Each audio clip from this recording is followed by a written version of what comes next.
Assalamualaikum warahmatullahi. Bismillahirrahmanirrahim. Alhamdulillahirabbil alamin. Nahmaduhu wa nasta'inuhu wa nastaghfiruh. Wa na'udzu billahi min syururi anfusina min sayyiati a'malina. May yahdihillahu fala mudhillalah wa may yudlilhu fala hadiyalah. Asyhadu an la ilaha illallah wa asyhadu anna Muhammadan abduhu wa rasuluh.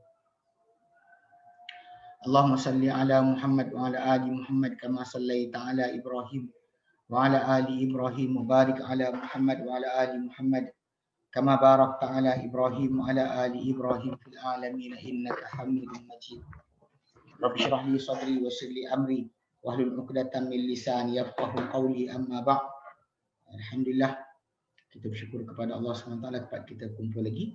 InsyaAllah hari ini menyambung kelas ngaji kita berkenaan dengan kisah Sahih Muslim. Mana kita kali terakhir kita jumpa hari tu, kita minggu lepas kita dah sampai kepada kecaman.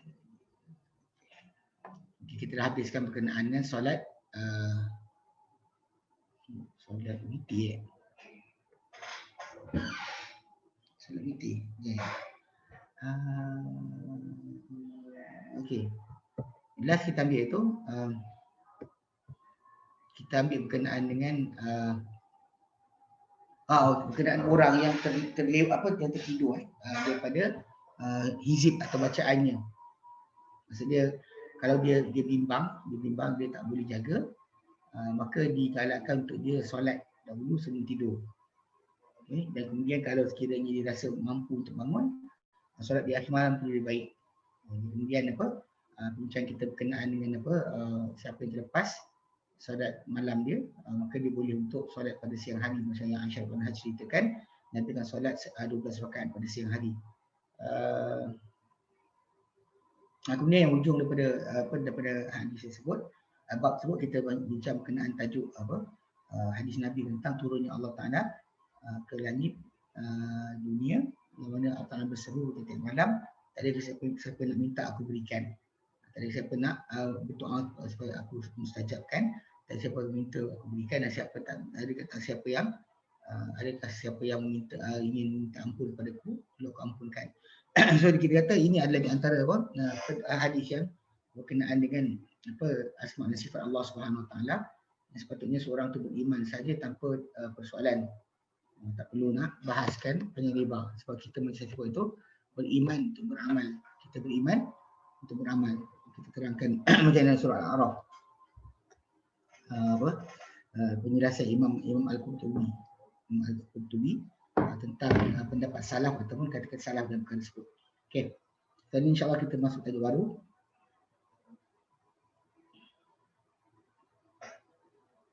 Okey. Min awal salasa bab at-targhib fi qiyam Ramadan, at-targhib fi qiyam Ramadan wa lailatul qadri. At-targhib fi qiyam Ramadan wa lailatul qadri wa kaifiyatil qiyam. Bab at-targhib fi qiyam Ramadan wa lailatul qadri wa kaifiyatil qiyam. Kaifiyatil qiyam. 348 an Abi Hurairah radhiyallahu anhu kana Rasulullah SAW yuraghibu ghaib syiddah yuraghibu fi qiyam Ramadan min ghairi an ya'murahum fihi bi'azimatin fayaqulu man qama Ramadana imanan wa ihtisaban ghufira lahu ma taqaddama min dhanbihi fatufiya Rasulullah SAW wal amru ala dhalika ثم كان الأمر على ذلك في خلافة أبي بكر وصدر من خلافة عمر على ذلك وفي رواية من قام رمضان إيمانا واحتسابا غفر له ما تقدم من ذنبه Wa man qama lailatul qadri imanan wa ihtisaba ghufira lahu ma taqaddama min dhanbihi wa fi ukhra fi riwayatin ukhra may yaqum lailatul qadri fayuwafiquha may yaqum lailatul qadri fayuwafiquha 349 wa an Aisyah radhiyallahu anha anna Rasulullah SAW قال أن رسول الله صلى الله عليه وسلم صلى في المسجد ذات ليلة أن رسول الله صلى الله عليه وسلم صلى في المسجد ذات ليلة فصلى بصلاته ناس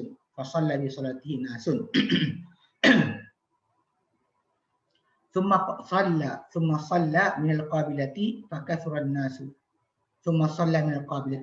الناس في رواية عجز المسجد عن أهله ثم اجتمعوا من الليلة الثالثة أو الرابعة فلم يخرج إليهم رسول الله صلى الله عليه وسلم فلما أصبح قال قد رأيت الذي صنعتم فلم يمنعني من الخروج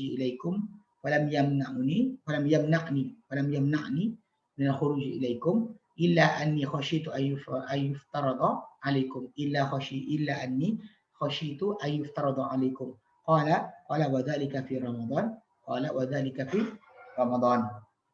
350 عن أبي بن كعب وقيل له إن عبد الله بن مسعود يقول من قام السنة أصاب ليلة القدر فقال أبي والله الذي لا إله إلا هو إنها لفي رمضان يحلف ما يستثني والله إني لأعلم أي ليلة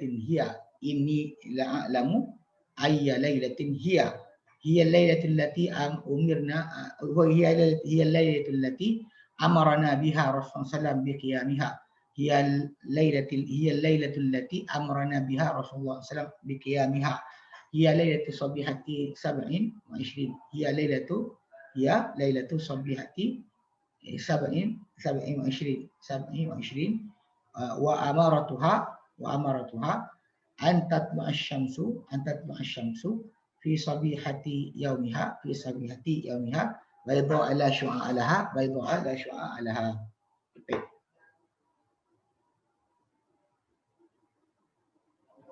Bab Mi'ah Salasa bab 103.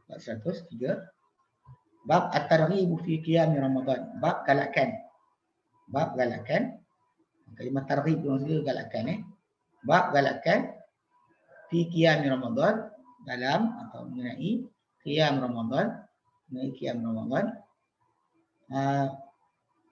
Wa Lailatul Qadri dan juga Qiyam malam Qadar. Lailatul Qadri dan Qiyam malam Qadar.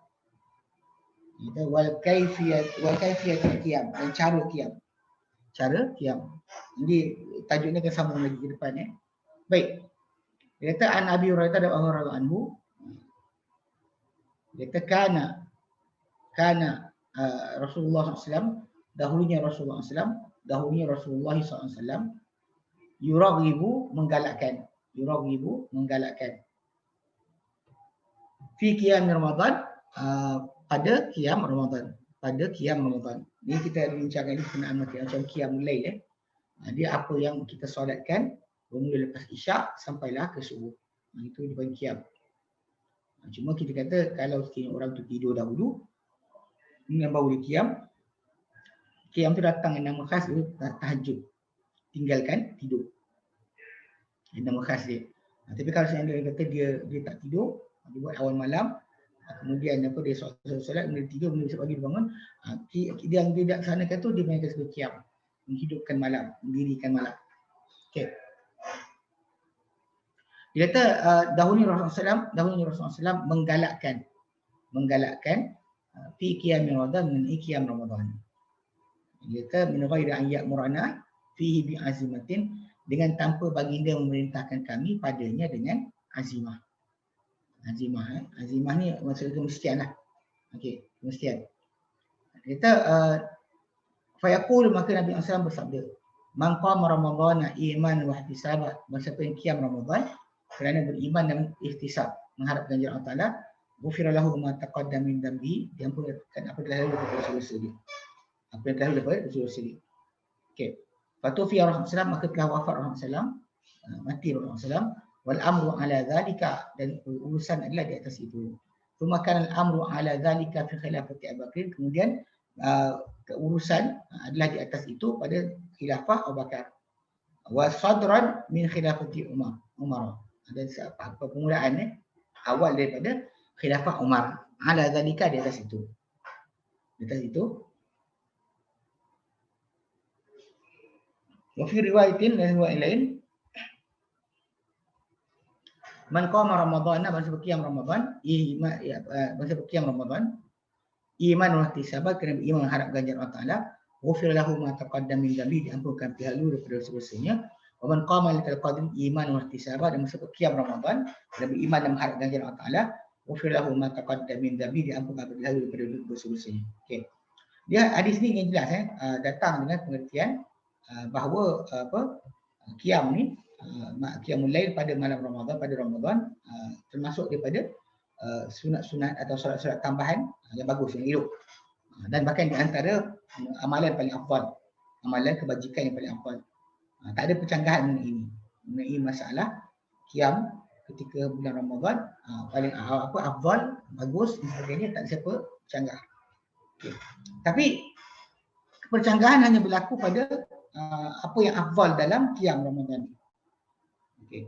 Mana maksud dia, adakah melakukannya di rumah atau di masjid? Ini yang timbul tajuk, ada khilaf kata-kata di antara kalangan para sahabat Nabi SAW. Ada perbincangan di antara mereka untuk tajuk masalah mana lebih afdal.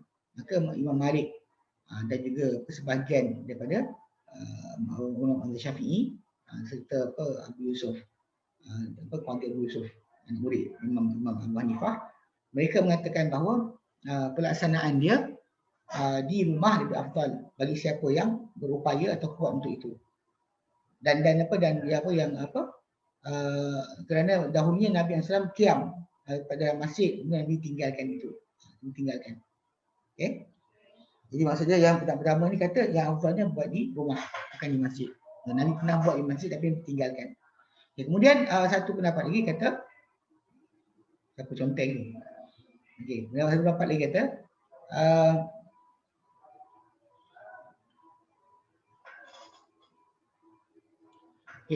pendapat daripada Ahmad dan juga sebahagian ulama mazhab Syafi'i adalah hadir berjemaah lebih afdal. Dia kalau kita ikutkan masalah keafdalan kan, dari segi masalah hadis Nabi secara umum sebut berkenaan dengan qiyam, berkenaan dengan solat seorang di rumah tu baik. Okey, solat seorang di rumah ni baik. Okey. Hujah itu hujah datang maksudnya kalau dia kata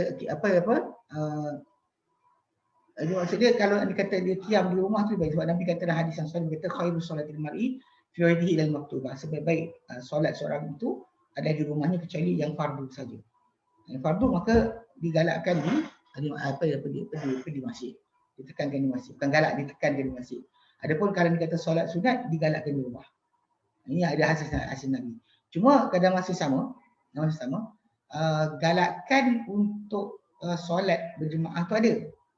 So Nabi SAW bila pada hadis Abu Dhar, Muslim, Abu Dhar Al-Ghifari bercerita tentang kata-kata Nabi SAW pada seorang lelaki yang minta untuk Nabi sambung solat malam tu bersama mereka separuh malam lagi. Dan Nabi solat bersama mereka separuh malam. Mana start daripada Isyak, Nabi solat sampailah separuh malam. Kemudian bila Nabi nak masuk rumah, lelaki tahan Nabi. Dia kata, Rasulullah, kenapa tidak engkau lakukan sunat, lakukan solat tambahan bersama kami malam kami ini? Kenapa tak? Itu Nabi SAW jawab, Nabi kata, barang siapa qiyam bersama imam, balik bersama imam, maka kita untuknya pahala sepanjang malam. Tak perlu bangun dah. Kat sini mungkin dari sini yang datang hujah bagi pihak yang mengatakan solat qiyam Ramadan ni di masjid lebih afdal. Sebab Nabi ada sebut kepada seorang lelaki tu Nabi kata barang siapa qiyam bersama imam, balik bersama imam, maka ditulis pahala sepanjang malam. Ini banyak orang kita Malaysia terlepas. Terutama yang belajar sunnah. Bila mereka lari, tinggalkan masjid lepas daripada 8 rakaat. Sebenarnya balik rumah, solat di rumah. Dia tak dapat pahala yang macam Nabi sebutkan. Pahala bangun sepanjang malam. Dia boleh bangun sepanjang malam secara fizikal. Tapi kita sekarang ni kita tahu kita lemah. Maka kita usahakan supaya amalan kita buat tadi bertepatan dengan dapat keseluruhan waktu. Berqiyam tu dapat maksimumkan nilai dia. Dengan hadis Nabi, amalan yang serupa macam pada waktu yang lain, tapi Nabi beritahu satu waktu yang berbeza, maka dia mendapat pahala keseluruhan. Kita bekerja. Kita nak menambah amal kita, berat amal kita nak tambah, tapi kita tak pilih yang Nabi letakkan, maka kita salah. Ya, macam seperti akhir malam kan, last of the night, yang waktu Nabi kata Allah menyeru, dan kita bangun waktu itu. Kita kena kejar kelebihan dan juga fadilat yang Nabi berikan, barulah betul kita ada tanda beriman dengan Rasul sallallahu alaihi wasallam. Kita buat akal kita, dia suka hati kita, banyak kita nak, sikit kita buat, semua kita main kepala kita, maka kita rugi, terlepas. Sebab keuntungan kita adalah bila ada Rasul datang mengajarkan kita apa yang Allah Ta'ala nak dari kita, kadar dan bentuk dan sebagainya, maka kita bertuju pada itulah. Masa ini kita kata macam orang kata macam dia bulat terima. Ya, bulat terima.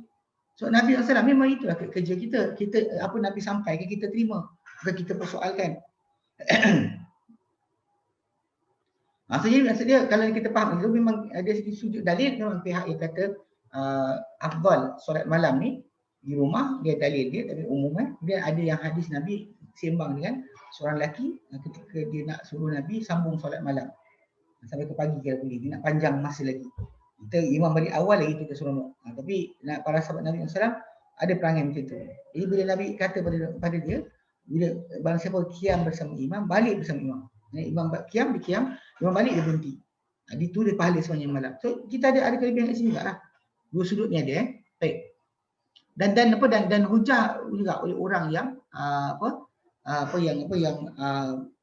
nak buat benda ni, walaupun kita tahu bahawa masalah bila penggabungan tu dibuat. Sebab memang para sahabat Nabi SAW lepas Nabi wafat, macam hadis kita baca tadi kan, bahawa pada macam itulah zaman Nabi tinggalkan, Nabi kata keluar sebab bimbang difardu ke atas mereka. Maka Nabi dengan sengaja tak nak keluar tiap malam, takut jadi fardu. Okay, sekarang ni bagi pihak yang kata solat di masjid afdal, dia kata bahawa Nabi SAW telah solat dan berjemaah dalam masjid. Kemudian bagi tahu beritahu sebab kenapa yang menghalang baginda untuk berterusan dan bimbang difardu ke atas mereka. Okay. Dan kemudian bila zaman Umar bin Khattab lepas Nabi wafat, para sahabat Nabi solat dekat masjid juga. Cuma dalam bentuk pecah-pecah. Seorang 3 orang, seorang 4 orang, seorang sekian. Orang akan solat bersama mereka ikut masing-masing. Maka Umar bin Khattab pada zaman dia memerintahlah ditukarkan jadi satu saja imam. Dikumpulkan di belakang satu qari, itu Ubay bin Ka'ab. Maka kekallah amalan tersebut daripada zaman Umar buat sampai sekarang. Sebab balik daripada asal ialah untuk wajib dah tak jadi dah. Tak boleh siapa kata jadi wajib. Sebab Nabi memang tinggal kita dalam keadaan solat malam tu tak wajib. Jadi kalau yang dia kata kita faham kat sini, punca Nabi tak nak buat dah berlaku. Daripada dah tak ada, punca Nabi buat dah tak ada. Sebab selagi Nabi hidup, selagi itulah akan ada wahyu penambahan. Sebab tu Nabi bimbang kalau dia asyik solat dengan mereka macam tu, maka nanti bimbang mereka akan disusahkan dengan diwajib atas mereka solat qiyam Ramadan. Itu satu. Tapi dari segi masalah amalan setiap masjid zaman sekarang ni ramai-ramai datang pada awal malam itu lepas isyak adalah daripada apa yang Umar bin Khattab arahkan. Sebab dia tengok orang berpecah-pecah tak suka. Maka dia suruh orang duduk di belakang satu orang dia. Okey. Kemudian dalam hadis juga, hadis 248 tu juga berkenaan dengan berkenaan dengan qiyam Ramadan. So jadi dia kata baik atau patutlah dia boleh sebut untuk kalimah Ramadan tanpa disandar padanya bulan. So ada pendapat setengah orang bahawa Ramadan nama Allah. Ini semuanya adalah salah. Salah. Tak ada sebarang dalil. Tak sah dari Nabi sebarang dalil bahawa Ramadan itu nama Allah. Ini pasal dulu kata bulan Ramadan. Ada orang kata boleh cakap sebut Ramadan tapi sebut bulan Ramadan. Tapi hadis Nabi ini membatalkan tajuk tadi. Tak ada sebenarnya. Boleh letakkan ketentuan berkenaan masalah tak boleh. Kemudian ada hadis sebut iman dan ihtisab, kena beriman dan mengharap ganjaran Allah Taala. Ihtisab ni ada percaya dengan apa yang datang pada itu. Janji Nabi SAW, janji Allah Taala tentang puasa, tentang qiyam. Kita beriman, dan mengharapkan. Mana iman kerana percaya dengan apa datang, ihtisab adalah mengharapkan akan pahala daripada Allah Taala. Lepas tu datang dalam hadis Nabi SAW yang lain yang kata man qama Ramadan wa shamahu iman wa ihtisab. Siapa yang qiyam Ramadan dan berpuasa Ramadan, berpuasa Ramadan kerana beriman dan juga mengharap ganjaran Allah Taala, ghufira lahu ma taqaddama min dhanbi, diampunkan lahu daripada dosa-dosa dia. Kemudian dari dalam hadis yang lain datang tiga sebut puasa, qiyam malam, qiyam sepanjang Ramadan, puasa sepanjang Ramadan, qiyam sepanjang Ramadan dan juga qiyam malam qadar. Qiyam malam qadar. So jadi itu cara kita kena faham. Jadi beriman. Memang kita seorang mukmin ni kena bekerja atau beramal berdasarkan kepada ingin supaya Allah Taala redha kepada kita. Dan kita sibukkan penuh ikhlas dan sekali kita lupa kedudukan kita sebagai seorang hamba. Bila kita hamba, maka tak boleh kita tuntut lebih. Apa Allah bagi kita terima. Allah tak bagi terpulang pada dia. Dia Maha bijaksana. Okey. Dan berkenaan dengan tajuk juga kan. Aisyah radhiyallahu anha dia kata apa? Dia kata dan mati Rasulullah SAW, diwafatkan Rasulullah SAW dan urusan adalah sedemikian. Okay, kemudian di atas itu pada zaman Abu Bakar, khilafah Abu Bakar dan juga awal daripada khilafah Umar. Maksud dia qiyam Ramadan itu diketahui kelebihan dia dan mereka qiyam. Akan tetapi mereka pecah-pecah di rumah mereka. Okay, tak dihimpunkan mereka oleh seorang kaum saja. Sehinggalah urusan Umar bin Khattab kumpulkan mereka pada Ubay bin Ka'ab dalam masjid. Disebut dekat orang dalam hadis lain yang sahih datang tentu. Okey.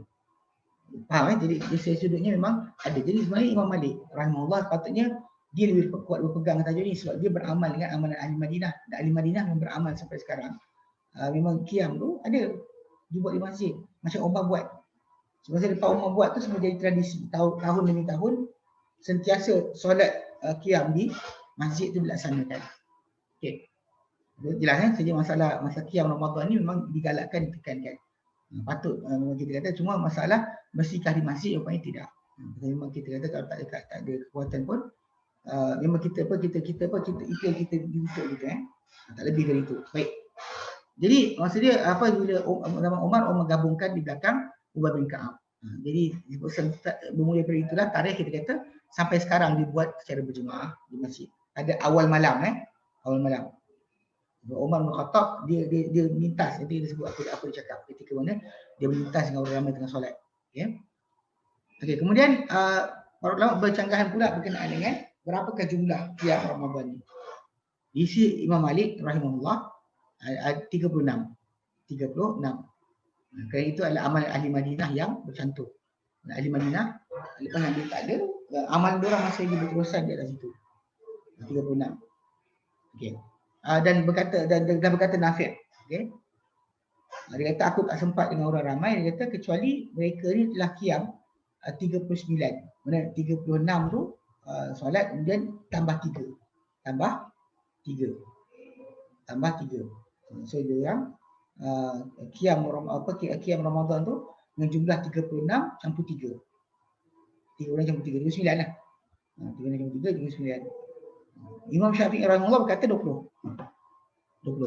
Biasa berlaku orang yang ni kita kerana ada riwayat yang datang daripada beberapa rasul mereka letakkan 20. Riwayat tadi Jadi dia kata dan banyak ahli ilmu ada 11. Ini yang dipegang oleh siapa yang belajar tanah Arab dan sebagainya, yang belajar dengan ulama sunnah, dia akan kata 11. Sebab hadis Aisyah yang kita baca itu.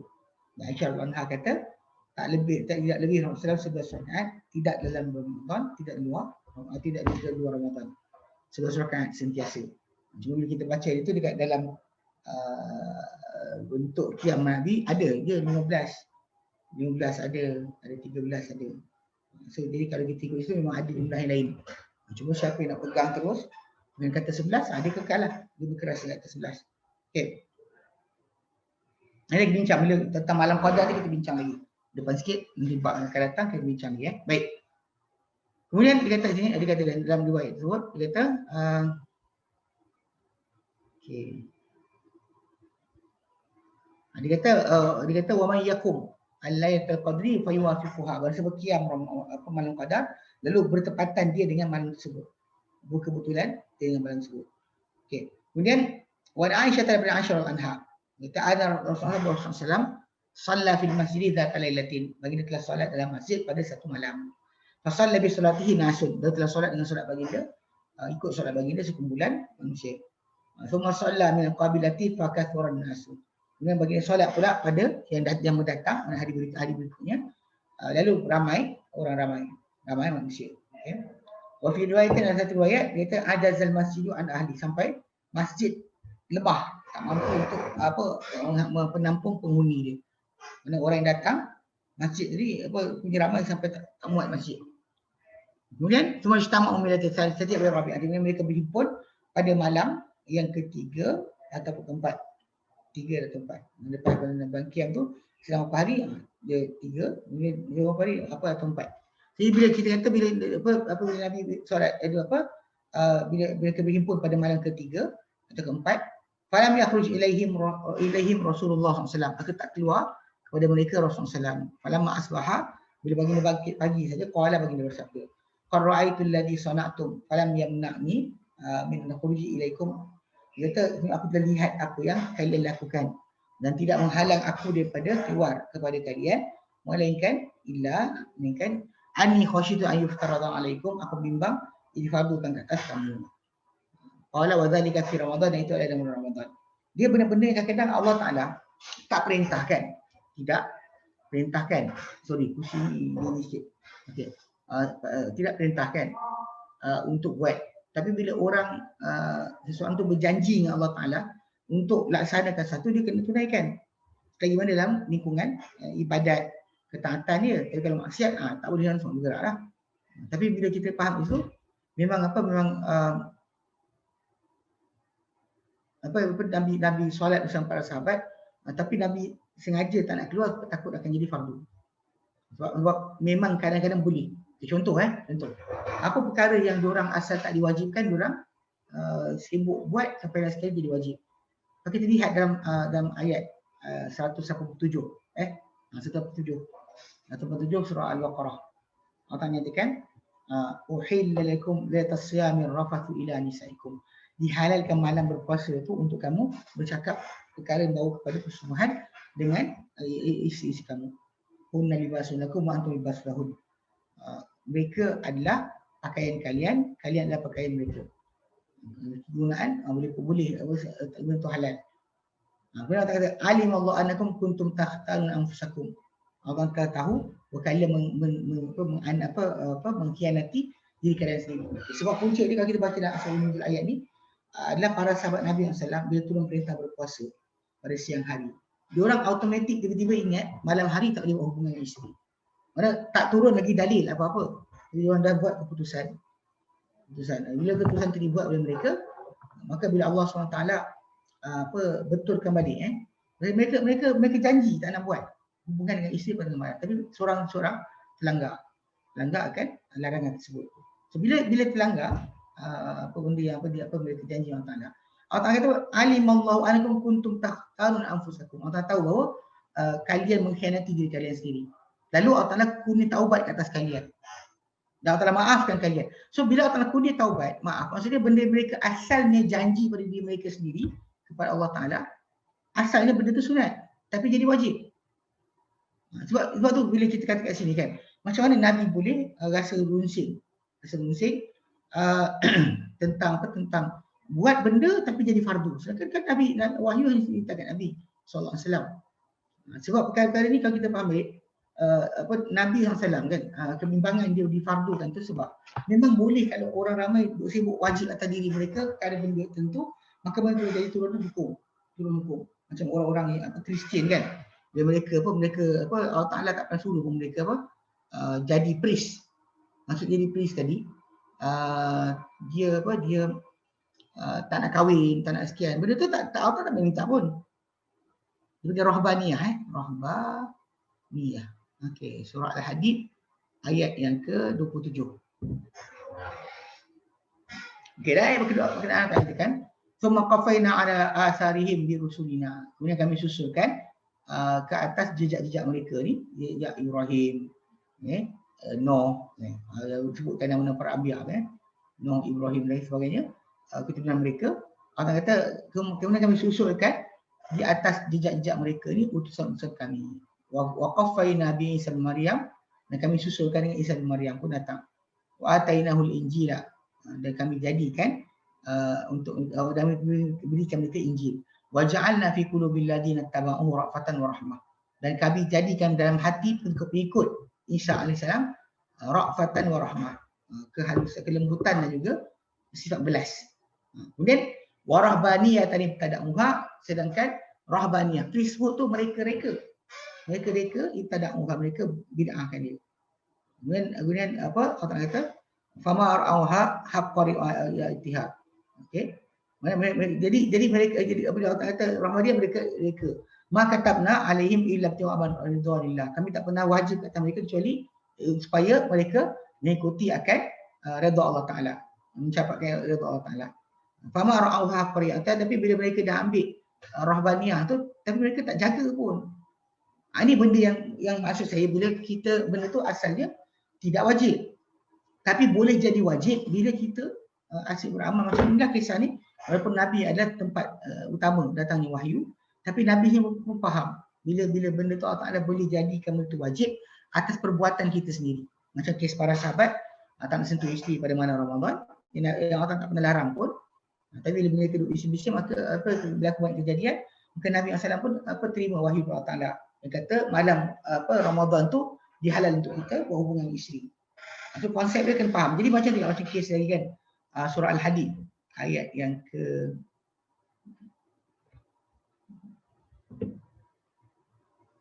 ayat ke-27. Al-Hadid ayat ke-27. Bagaimana Allah Taala ceritakan berkenaan dengan bagaimana orang Kristian atau pengikut dia Isa bin Maryam, pengikut dia yang asalnya sepatutnya dia yang sepatutnya mereka ni hanya disuruh untuk beriman dan juga beramal ikut yang diperintahkan. Tapi rahbaniyah ni, mana priesthood mereka. Jadi mereka benda tu Allah Taala wajibkan. Betul Allah Taala kata maju mereka tidak jaga dia dengan sebenar-benar jagaan. Macam kita juga, macam kes para sahabat. Sebab tu Nabi tak nak keluar untuk solat bersama mereka berjemaah, bimbang akan jadi fardu dengan sebab perbuatan Nabi sallallahu alaihi wasallam. Takut asyik buat dan sekarang tak pun fardukan. Nabi tak nak macam tu. Bimbang pasal menyusahkan umat dia. Bimbang kerana ia akan menyusahkan umat baginda sallallahu alaihi wasallam. Okey. Okey, jadi waqala kata perawi wa dzalika fi Ramadan, itu adalah dalam bulan Ramadan. Apa jadi perbuatan yang berlaku tu yang mana Nabi sallallahu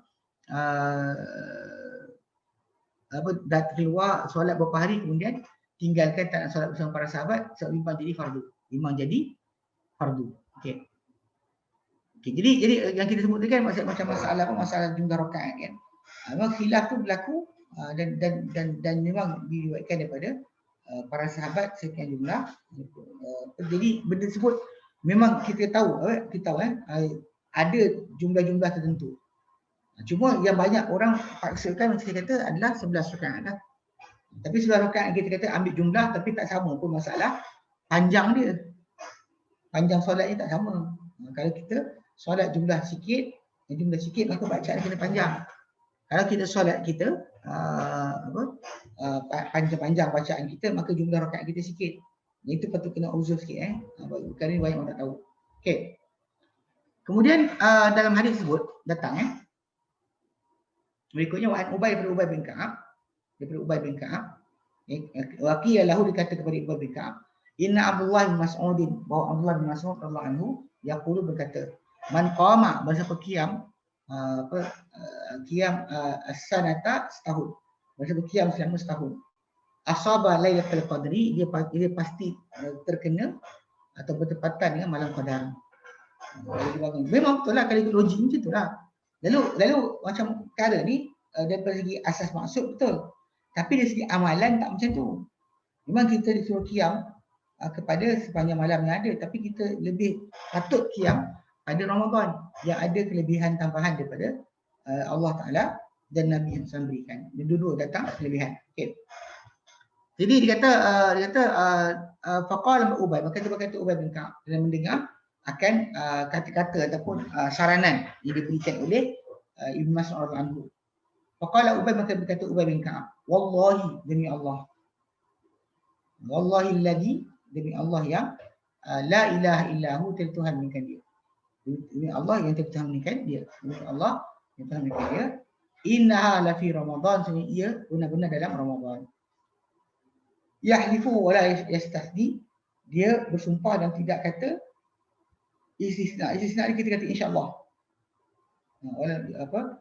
Mastasna. Dia suruh kata mastasna, maksud dia tak kata insya-Allah. Dia tak kata insya-Allah. Sepatutnya kena kata insya-Allah lah. Dia patut kata insya-Allah. Tapi tak, menunjukkan dia confirm tentang apa dia cakap. Ubay bin Ka'ab kata macam ni sebab dia paling dia confirm betul dengan apa yang statement dia katakan.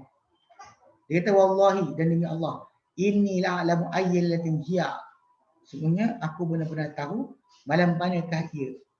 Malam manakah ia? Itu malam qadar. Okey.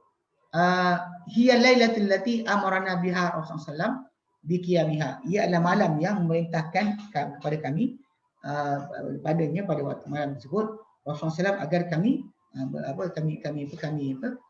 laksanakan kami qiyam malam tersebut. Nak ada malam yang Nabi suruh orang bangun. Sekali kita buka yang lain pun datang. Bila hari yang ke-27 ada kejut keluarga dia, suruh solat sebagainya. Ini kita kata yang ada kesamaan tajuk tersebut. Ia adalah malam dia kata hiya lailatul sabahati sab'in wa 20. Ia adalah malam pagi bagi pagi hari ke-27. Jadi malam 27 lah. Besoknya siang 27 masa kita puasa lah. Malam ni kita malam pertama, besok hari pertama. Malam kedua hari kedua. Tapi bila kita kata apa macam ni malam ke-27. Kita kata malam ke-27. Malam ke-27 maksudnya hari ke-26 malam 27. Dia kata wa amaratuha, dan tanda dia. Tanda malam qadar ni antat asyamsu fi sabihati yaumiha, bahawa terbit matahari pada pagi harinya, bayda'a la syu'alaha, putih, tiada sinar baginya, tiada kilauan baginya. Okey. Jadi kata kat sini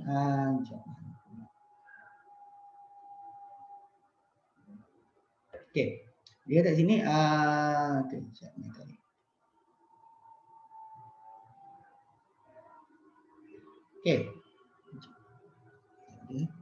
Okey. Tadi jumlah rakaat kan. Okey, sekarang ni tanda malam qadar. Tanda malam qadar. Tanda malam qadar disebut dalam hadis ni kan, bila kita kata daripada Ubay bin Ka'ab, dia kata dikatakan kepada dia, Ubay bin Ka'ab, inna Abdullah bin Mas'ud yaqul, ini Abdullah bin Mas'ud berkata, man qama as-sanata wa qiyam setahun asabatul qadri, dia pasti terkena akan malam qadar. Dia pasti terkena. Kalau kata dia qiyam setahun. Okey, jadi kat sini apa yang datang Ubay bin Ka'ab bersumpah bahawa ia dalam bulan Ramadan. Dia tak kata insya-Allah. Dia kata aku lebih tahu tentang malam mereka ia. Dia adalah malam yang diperintahkan kepada Nabi SAW untuk kami qiyam pada malam tersebut.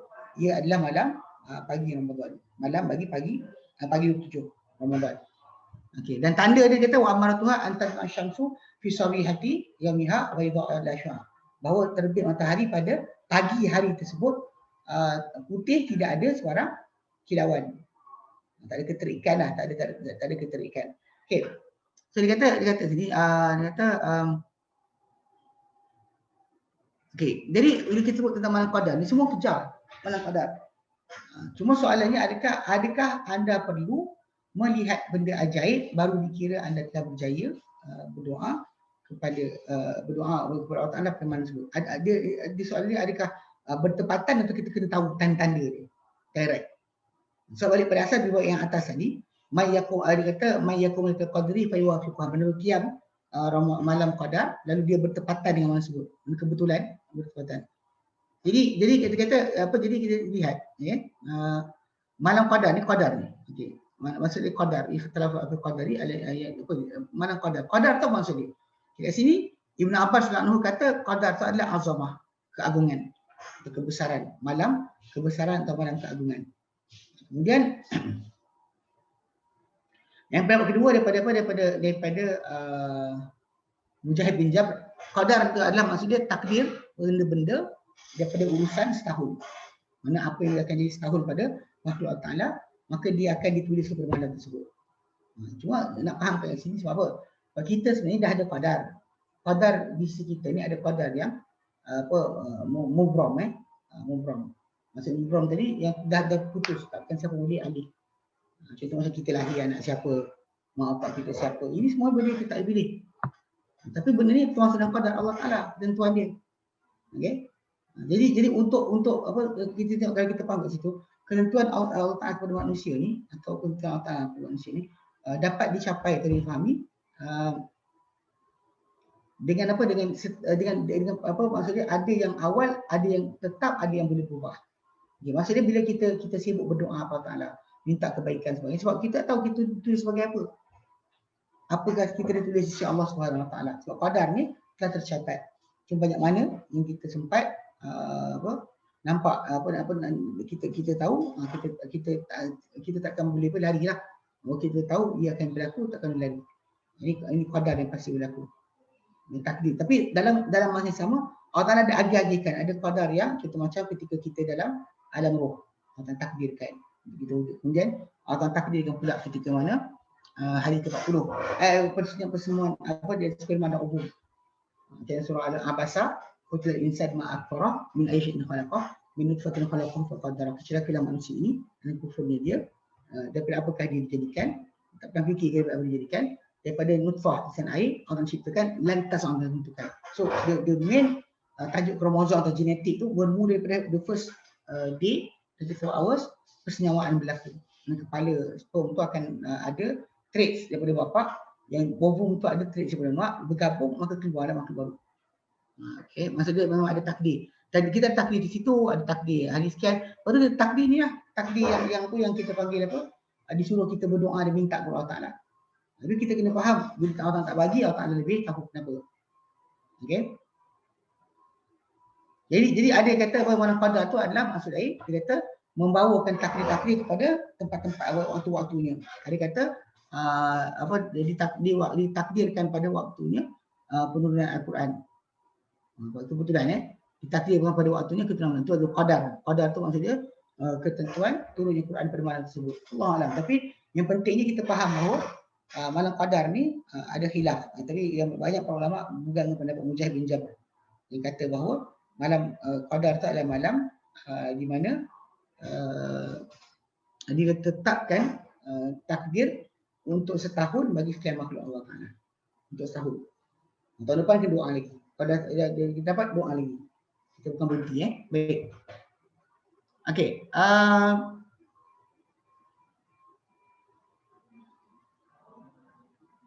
Okey. Dia kata ni dalam hadis itu disebutkan qiyam. Qiyam ni ataupun dia dituntut barang siapa yang qiyam malam qadar. Dia maksud dia tuntutan dengan melaksanakan qiyam malam qadar. Ketika itu akan serupalah dengan firman Allah Taala yuwafiquha. Dalam maksud dia bertepatan. Dia qiyam tapi bertepatan dengan apa, dengan qiyam tadi. Panggil apa, malam qadar tu terkena malam tersebut. Atau kita kata tak perlu tahu pun tak apa. Cuma seorang tu kena ikhlaskan diri dia sepanjang waktu dah. Cuma mungkinlah kalau kita tahu malam qadar kita lebih bersungguh-sungguh. Mungkin kita lebih bersungguh-sungguh kalau kita tahu malam qadar. Allah Alam. Tapi kita tahu bahawa Allah Taala tidak pernah aniaya kita. Kalau dia rasa patut, dia tahu patut kita dapat tahu, patut kita dapat, maka dia berikan kita akan benda berkenaan. Dia taufikkan kita bangun cepat dan sebagainya untuk terlaksana. Okey. Jadi barang siapa yang qiyam solat pada malam tersebut, dia telah bertepatan lah kena dengan tajuk berkenaan. Ini gambaran tentang penerimaan solat padanya dan doa lah, ataupun bertepatan dengan malaikat dalam berdoa kepada dia, ataupun menepati padanya hadir hati, bersedia untuk menerima kebaikan yang banyak. Maksudnya tengok suasana dan sebagainya, keadaan malam tersebut hening kan, lalu dia rasa untuk apa, untuk makin beribadat dan sebagainya. Mungkin dia tertempatkan itu. Betul tak nyatakan Al-Quran dalam surah Al-Maidah ayat 27, inna ma taqabbalallahu minal muttaqin, Allah Taala hanya menerima daripada orang bertakwa. Allah Taala hanya menerima daripada orang yang bertakwa. Okey, nanti kita akan datang penjelasan tajuk tersebut. Nanti bila solat malam Nabi nanti kita akan baca lagi. Dan juga tanda dia pada hadis tersebut disebutkan adalah terbit matahari pada paginya cerah, putih, tidak ada sinar yang memuridkan padanya. Dan hadis Abu Hurairah anhu, hadis Sahih Muslim, hadis nombor 1170, Nabi bersabda, Abu Hurairah bercerita bahawa bulan terbit padanya seperti apa? Separuh bulan. Maksudnya sini kan bila kita sebut dulu moon graph kan, bila kita pada awal bulan, matahari bulan kita boleh bayangkan tepi dia. Kemudian dia besar sampai jadi macam tu. Kemudian dia kecil balik. Dia kecil balik ni, hujung dia akan jadi separuh macam bulan, kita kira separuh. Itu tu benda tak berlaku kecuali pada akhir Ramadan. Akhir Ramadan bukan awal Ramadan, dan tengah Ramadan, sebab Nabi qiyam tunjukkan apa qiyam Nabi sallallahu alaihi wasallam, qiyam akhir Ramadan Ramadan. Baik. Okey. Akhir Ramadan, bukannya awal. Tapi kalau orang tu boleh isi keseluruhan Ramadan, dia dapat pahala. Pahala tak terabai. Baik. Dikatakan dia kenapa pada hadis tersebut pagi hari berkenaan, mana kalau contoh macam malam ni malam 27, so besok puasa 27. Okey, kenapa kalau siapa masuk malam tadi, esok pagi kalau dia kata dia dapat berita gembira tu dia seronok. Macam mana dia dapat tahu. Okey, jadi ada sebut berkenaan masalah malam qadar tu bila pada besok pagi pun kita tahu. Dia akan tahu malam tu, bukan tahu malam berkenaan. Sebablah kalau kita perhatikan, hatta Aisyah mengatakan Nabi kalau dia dapat malam qadar kan, dia tak tahu apa rupa dia macam mana. Esok pagi baru tahu. Banyak orang kalau kita perhatikan sibuk cari malam sebut air tak mengalir lah, apa lagi pokok sujud. Itu bukan. Sebab yang disuruh tengok selepas hari berkenaan. Bagi orang yang beriman, dia akan sentiasa isi waktu dengan ibadat. Dia tak kisah malam mana pun berlaku, dia akan kejar untuk dapatkan. Dan dia cuba kalau boleh pada 10 malam terakhir tu sentiasa hati dia berpaut dengan minta kepada Allah Taala dengan sebenar-benarnya. Itu mungkin kita kata dari segi sudut lah. Tapi masalah untuk dapat malam qadar ni, kita malam tu kita cari untuk cari tanda, itu masalah sikit lah. Sebab semua hadis Nabi datang, semua beritahu tentang tanda tu esok pagi. Dia tak bagi tahu tentang tanda pada malam berkenaan. Esok pagi je ada tanda. Malam tak ada, tak ceritakan. Jadi kita dengar orang ni kata, orang tu kata, semua orang kata air beku lah dan sebagainya. Okay? Bahkan ada cerita kelakar dengan tu. Yang dia ajar sesat. Dia pergi kata apa? Untuk guru tu ajar, kalau malam bulan Ramadan ni zikir dengan bacaan sekian macam sekian banyak kali, nanti akan ada benda datang kacau ni. Bila kita buat, nanti besok pagi malam tu tunggu buka pintu dapur, nanti akan datang dia kata akan datang satu lembaga macam pocong lompat-lompat, tangkap peluh, tangkap kan peluh. Betul kata aku nak kaya. Ini ada khurafat macam ni, kepercayaan yang belajar makrifat dan sebagainya kan, hakikat dia boleh jadi macam tu, pelik kan. Alah, saya tak faham kenapa cari hantu untuk minta kaya. Kita baca kisah Badam lah. Badam makan muntah, najis tu. Muntah jin. Makan jadi kuat. Itu masalah. Jin pun tak kuat. Jin yang bagi dia power tu tak kuat. Tak boleh pertahankan diri bila ditangkap oleh Badam. Tapi jin tu boleh bagi Badam kuasa lebih kuasa Allah Taala anugerahkan. Dia jaga sikit. Jadi tanda dia yang diberikan adalah matahari pada esok pagi dia dalam keadaan tidak terlampau cerah. Dia tak ada sinar. Dia putih dia. tak ada sebarang sinar yang menyakitkan. Dan dikatakan itu kerana apa? Kerana naiknya malaikat yang turun pada malam Qadar. Ketika tahajud fajar dia naik balik. Ketika itu banyak sangat, maka itu lagi dipenuhi oleh para malaikat. Lalu malaikat akan menghalang dengan diri mereka yang halus tu, akan cahaya matahari sampai kepada makhluk di bumi. Allah alam. Baik. Kemudian tanda-tanda ni, soalan timbul. Tanda-tanda yang kita bincang ni, dia akan berulang-ulang ke dia akan berlaku pada malam tertentu saja? Bukan masalah dia.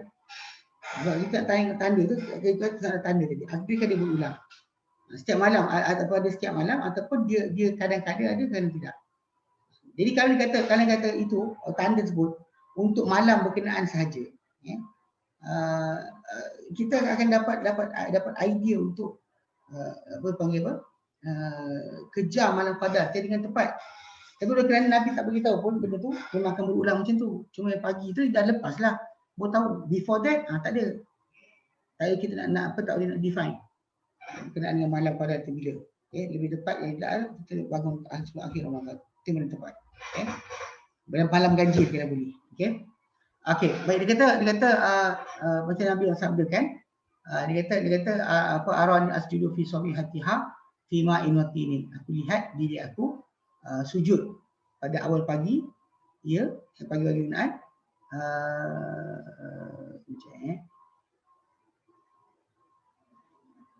Okey, Nabi kata aku sujud pada pagi hari berkenaan pada air dan juga lumpur. Maksudnya malam tu hujan.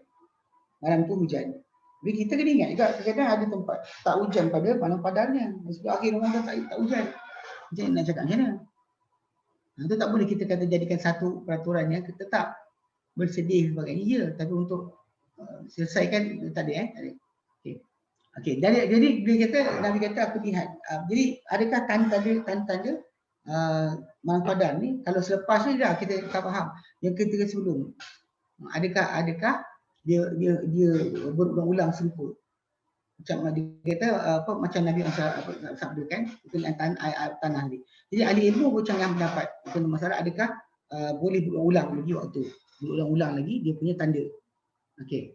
Ya, tapi Ibn Al-Bar daripada Ubadah bin As-Samit dia kata tanda malam Qadar tu dia adalah cerah, ya, baljak dan terang dalam keadaan hening.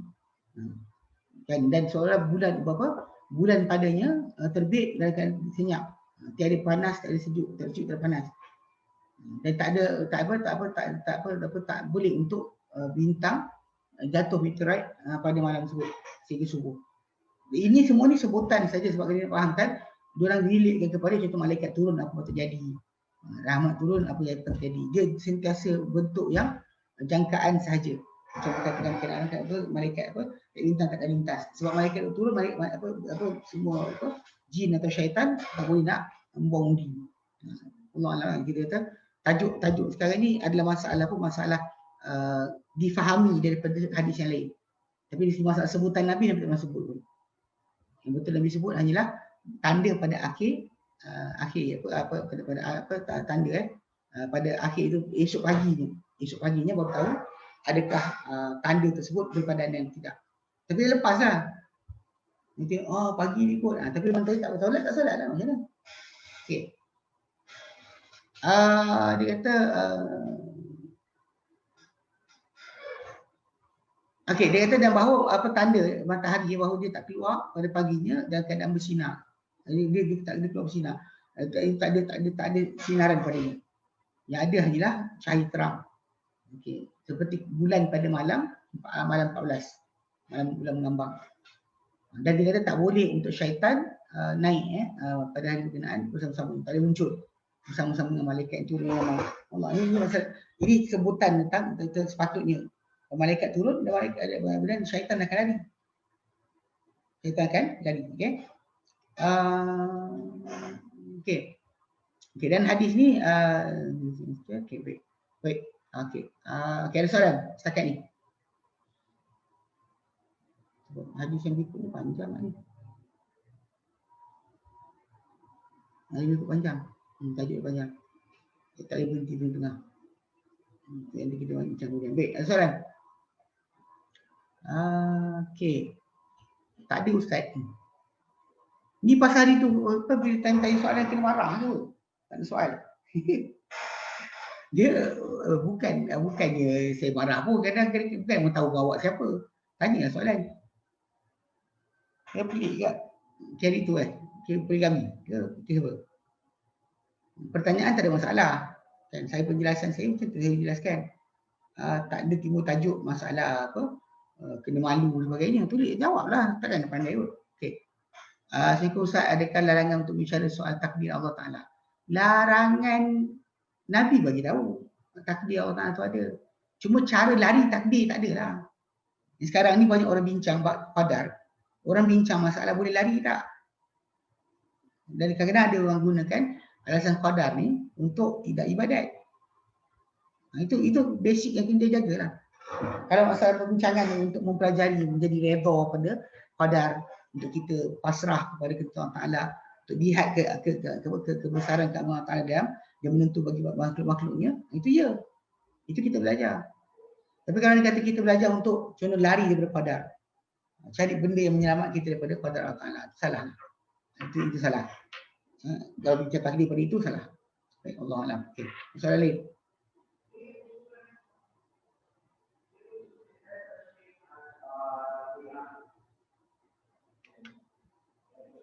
Tak ada. Ada tak ada? Tak ada. Baguslah. Memang apa? Ada sekali tu faham.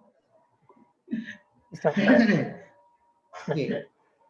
Tak, saya tanya dalam grup. Saya tanya dalam grup sekarang ni. Okey, baik. Dekat YouTube tadi. Tak bukan tanya YouTube. Saya tanya dalam grup. Faham Faham semua? Pasal tajuk lepas ni tentang qiyam, cara qiyam Nabi panjang ni. Terlalu panjang untuk kita baca sekali bacaan. Hadis panjang. Kita terangkan cara solat malam Nabi SAW. Ada doa istiftah dan sebagainya. Okay, kalau tak ada dia berhenti sini lah. Nanti sama kemudian. Pasal apa? Pasal kalau sambungkan nanti apa? Benda tu akan mengarut. Tanya soalan tak ada. Tak ada Okay, kalau tak ada kita berhenti sini insya-Allah. Okay. Ma qalla wa kafa, apa sedikit tapi mencukupi. Khairun min kasratil haq, lebih baik daripada banyak tapi terlupa, kita terlalai. Baik. Kita berhenti sini. Insya-Allah sambung minggu depan. Wallahu a'lam. Wa sallallahu ala sayyidina Muhammad. Minggu depan tak ada kelas. Tak apa. Okey, minggu satu lagi. Minggu lagi. Apa ni? Tiga hari apa tahun baru. 30 minggu depan atau 30 hari bulan, 31. Okey. Tak ada kelas. Jadi apa? Kita berhenti insya-Allah tahun depan. Wallahu a'lam. Wa sallallahu ala sayyidina Muhammad alhamdulillah rabbil alamin. Assalamualaikum warahmatullahi wabarakatuh.